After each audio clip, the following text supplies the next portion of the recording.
ओसा प्यास न भाग ही जब लग धसे न आब। ओस के चाटने ते प्यास नहीं समाप्त हो सकती। प्यास बुझाने के लिए ते 2 गिलास गट गट पीने पड़ेंगे। ऐसे ही जो साधना तुम करते हो, पहले हम क्या साधना करते थे, काली सूखी सी ऐसे गिल्ली सूखी घी में जोत बनाया करते और वो कट्ठी बनाकर धरते थे 10 15 20 महीने के लिए। और वो ऐसी होती थी, वो जलाते ही 10 मिनट में ना पकड़े 2 मिनट में बुझ बाज ले। आधी देर तक लाते लाते वह मंत्र भी पूरा ना हुआ करता, वो जो जाने थे वो करते थे, वो तो भी बंद हो जाती थी। और फिर 100 रुपए का मंगलवार ना प्रसाद बूंदी बांट देते थे। कहते ये तो ओस चाट रहे थे।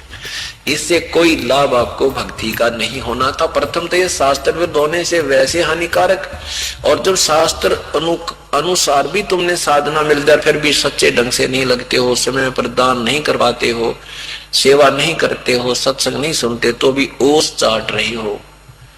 ओस चाटन तो बात नहीं बनाई, तो गिलास गट गट पीने पड़ेंगे।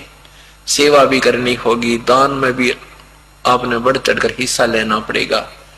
आप समझ लो कि जैसे पीछे किसान बीज बीजता है, चाहे कितना गरीब किसान है, और उसके बच्चों के लिए खाना भी आहार अन्न नहीं है, वो उधारे लेकर के बच्चों को खिला रहा है या मोल लेकर खिला रहा है, उसी में से बीज अवश्य बीजता है। और बीज नहीं बीजेगा तो वो और महाकंगाल हो जाएगा। ऐसे ही हम चाहे कितने ही गरीब नजर आते हैं, अपना परमात्मा के नाम पर दान धर्म पाठ अवश्य करते रहना होगा, और यही आपको आबाद करेगा। अब अनजान लोग कहते हैं, जो सत्संग को नहीं समझ पा रहे, वो एक आध कह देता है, कहां से लाऊं इतने पैसे, मेरा तो खाने का भी गुजारा नहीं होता। वो बातें भी आपकी ठीक है, क्योंकि हम कंगाल हो गए। साहूकार होने का तरीका तो यही है कि बीज तो बीजे पार पड़ेगी, और आप सच्चे हृदय से पुकार करोगे, परमात्मा आपकी व्यवस्था भी बनाएगा, आपके आने वाली आपत्तियों को टाल देगा। आप कति गरीब हो और आपका छोरा बीमार हो गया, लड़का बीमार हो गया, और आपको डॉक्टर ले जाना पड़ेगा। किसी भी रिश्तेदार से, अड़ोसी पड़ोसी से 2-4 हजार रुपए जेब में डालकर जाए, पार पड़ेगी। और मनमाने 2 दिन में वो 2000 रुपये आपके 4000 लग जाए 1 मिनट में, वो तो लगाने ही पड़ेंगे, क्योंकि अपना बेटा बेटी जो बीमार है उसके लिए तो खर्च करना ही पड़ता है। तो परमात्मा आप पर ऐसी आपदाओं को, ऐसी आपत्तियों को, आने वाली आपदाओं को टालेगा। ये सोचकर आप दान कीजिए कि अगर कोई बालक बीमार हो गया, आपका मन 50 रुपए में छूट गया, पीछा ठीक हो गया, और वो 2000 में बिना पीछा छूटे वो पैसा बर्बाद हो जाना था। इस दृष्टिकोण से दान धर्म पर पूरी रुचि कीजिए। तो क्या बताते हैं परमात्मा कि आपकी भक्ति, जैसे आप नाम भी ले रखा है, इस परमात्मा के चरणों में आती, आपको 1-2 काम तो ये मालिक आपकी सच्ची लगन देकर वैसे ही ठीक कर देगा, अपने कोटे में तो दे देगा आपको सुख। इसलिए कि ये बड़ी आत्मा मुझे पहचान ले, मैं भगवान हूं, केवल इसलिए रहता है। फिर कहता है कि अब तू स्वयं अपने पैरों चल। बच्चे को उंगलियां पकड़कर चलाते हैं, अगर वो पैर रखना शुरू कर दे तो उसने 50-100 फुट घुमा देते हैं, और वो पैर 1-2 बार उठाकर फिर कति लटक जाए, हाथा चनोड़े पटक देते हैं, बैठा रहे तो नहीं चला।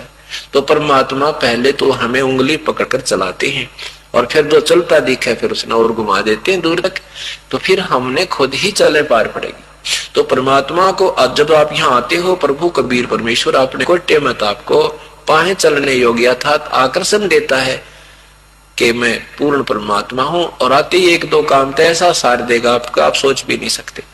पर हमारे ऊपर आपत्तियों के ढेर होते हैं, हम कंगाल हो गए, हमारी शाखा सूख गई, हमारी वह भक्ति रूपी फसल सूखी पड़ी है, जो हमने शास्त्र विरुद्ध बीज रखी थी। या शास्त्र अनुकूल कर रहे हैं तो ढंग से नहीं कर रहे हैं, दान धर्म पूरा नहीं कर पा रहे, सेवन भी नहीं कर पा रहे हैं, तो उसके लिए कहते हैं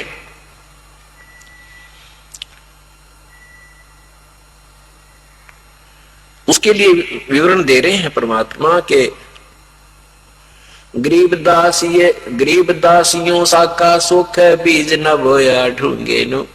अब जैसे आपको मार्ग भी ठीक मिल गया, संत भी मिल गए, और आपने नाम भी ले लिया, तो आपने ढंग तो विधि नहीं, पूर्ण रूप से इसकी ढंग से साधना नहीं की, दान धर्म सेवा में सिमरण में गहराई तक नहीं गए, अच्छी तरह डट कर नहीं भक्ति की, तो कहते हैं फिर यह भी फसल तेरी सूखेगी।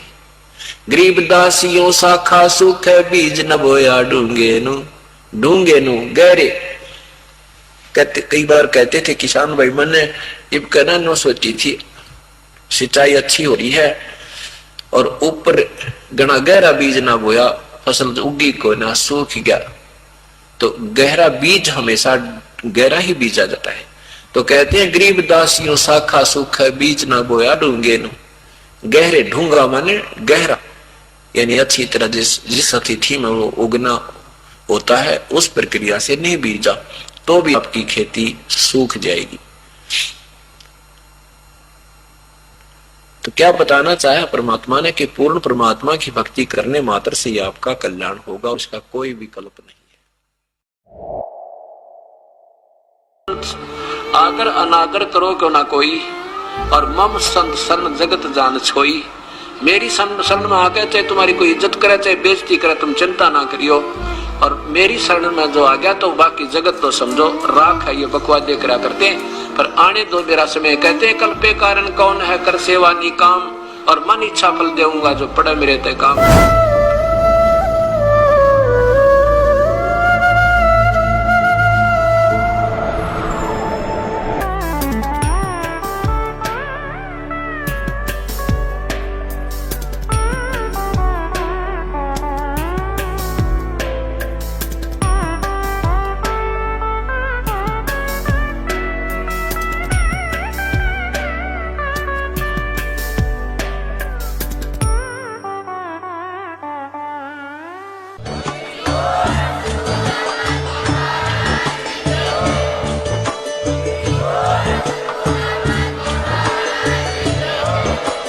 आप सुन रहे थे जगत गुरु तत्वदर्शी संत रामपाल जी महाराज जी के मंगल प्रवचन। अधिक जानकारी के लिए विजिट कीजिए हमारी वेबसाइट www.jagatgururampalji.org। संत रामपाल जी महाराज जी के शुभ आशीर्वाद से पूरे विश्व भर में 500 से भी ज्यादा नाम दीक्षा केंद्र हैं, जिन पर संत रामपाल जी महाराज जी द्वारा ऑनलाइन निशुल्क नाम दीक्षा दी जा रही है। अपने नजदीकी नाम दीक्षा केंद्र का पता करने के लिए संपर्क करें 8222880541।